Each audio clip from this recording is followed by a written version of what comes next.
عشان نكون واضحين يا صاحبي، دوم كوب مش مجرد حرام غسيل، ده هاكر وعي. المهمة زرع فكرة في دماغ روبرت فيشر إنه يهد إمبراطورية أبوه، بس العقل البشري غلس وعنده أنتي فيروس ذاتي، لو شم ريحة فكرة غريبة دخلت من بره بيمسحها فورا. هنا نولان بيوريك عملية اختراق مرعبة. فريق كوب مش بيحاول يقنع فيشر بالمنطق، هما بيدوروا على ثغرة عاطفية، بيدوروا على وجعه وعلاقته المعقدة بأبوه عشان يحطوا فيها بذرة الفكرة ويسيبوا عقله هو اللي يغذيها لحد ما تطلع في هيئة قرار شخصي. فاكر إن ده خيال يا صاحبي؟ بس خليني أقدم لك الدكتورة إليزابيث لوفتس في تجربتها لوست إن ذا مول. قدرت تقنع 25% من المشاركين بذكرى كاملة ما حصلتش. أقنعتهم إن هم تاهوا مول وهم صغيرين وأنقذهم راجل عجوز. الضحايا من كتر ما صدقوا البذرة بدأوا يألفوا تفاصيل من عندهم عن ملامح الراجل وطعم الرعب اللي حسوه. لوفتس أثبتت إن الذاكرة مش خزنة حديد، الذاكرة صلصال بتتشكل باللي أنت عاوز تصدقه أو حتى باللي غيرك عايزك تصدقه.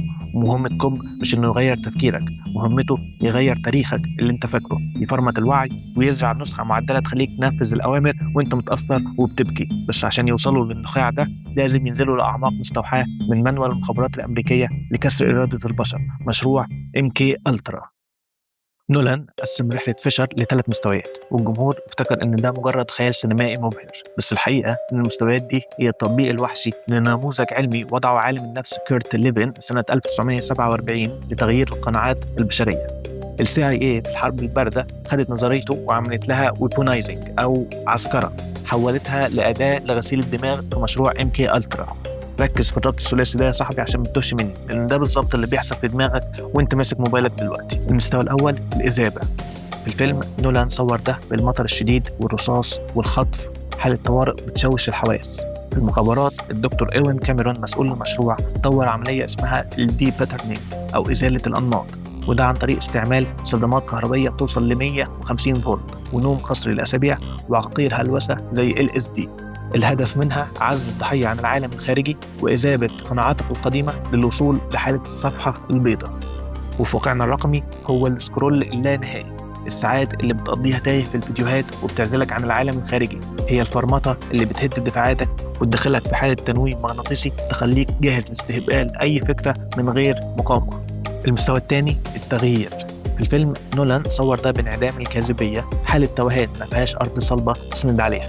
وهنا كوب بيستخدم تكنيك مستر تشارلز عشان يقنع الضحية إن الناصح الأمين اللي بيحميه من خيانة عقله الباطن. في المخابرات هي مرحلة السايكيك درايفنج أو الإقناع القسري، رسائل مسجلة بتلف في ودنك ل20 ساعة يوميا، تكرار يوصل ل 250 ألف مرة لرسالة واحدة. وفي واقعنا الرقمي هو الترندات والبوستات اللي ما بتخلص، والخوارزمية اللي بمجرد ما تضغط لايك على رأي معين تلاقي 10 بوستات ليهم نفس الرأي، المصطلح المشهور بغرف الصدى. لكن ده موضوع تاني ممكن نشرحه بعدين. وهنروح بعيد ليه، البلوجر اللي بيطبق معاك مستر تشارلز بالملي بيظهر كصديق بينصحك، انت مش بتقتنع، انت بيتم تلقينك لحد ما صوت البلوجر يبقى هو صوت المنطق اللي جوه دماغك. المستوى الثالث إعادة التجميد. في الفيلم لحظة الخزنة فيشر بيلاقي اللعبة الخشبية وبيعيط. هنا الفكرة اتجمدت وبقت جزء من هويته الجديدة. عرفت ليه المستوى الثالث يا صاحبي كان كله تلج؟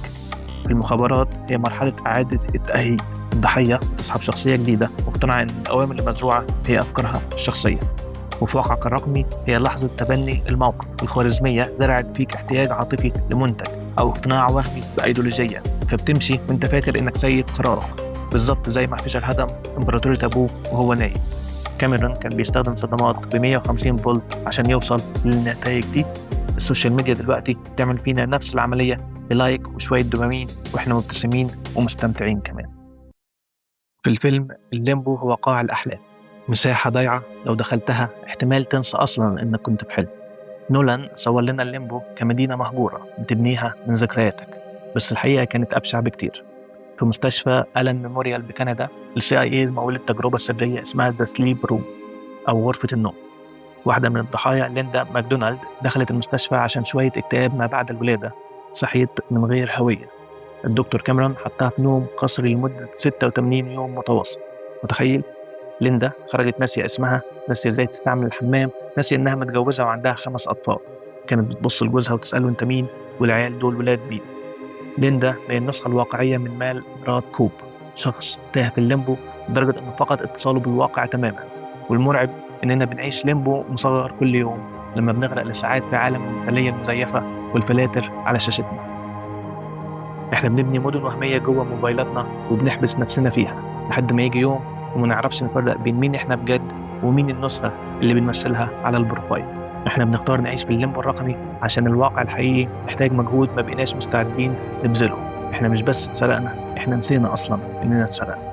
لو فاكر ان الكلام ده مجرد ذكريات من الحرب الباردة فانت محتاج تظبط ساعتك. في 2013 في معهد MIT العلماء قرروا يخلوا انسبشن حقيقة معملية. جابوا فار تجارب زرعوا في دماغه الذكرى رعب لموقف ما حصلوش اصلا. باستخدام تقنيه الاوبتو جينيتكس بمجرد ما سلطوا اشعاع ليزر على خلايا معينه في مخ الفار اتجمد مكانه من الخوف. هو فاكر انه اتكهرب في المكان ده قبل كده رغم ان ده ما حصلش. العلماء نجحوا يزرعوا فكره خلت الفار يغير سلوكه بناء على ماضي مزيف. انسبشن كامل. وهنا لازم تسال نفسك، لو الليزر عمل كده في فار من 13 سنه، التكنولوجيا دي وصلت لحد فين دلوقتي؟ تخيل جهة ما عندها سلاح تقدر توجهه لوعيك، تزرع فيه قناعات أو مشاعر معينة. سلاح يقدر يزرع مشاعر رعب في عقول المحاربين من حمل السلاح ضد عدوهم، أو يقدر يقنع شعب كامل إن عدوهم هو في الحقيقة منقذهم. السؤال مش هل السلاح ده موجود، السؤال هو إزاي هتعرف لو كان اتجرب عليك فعلا.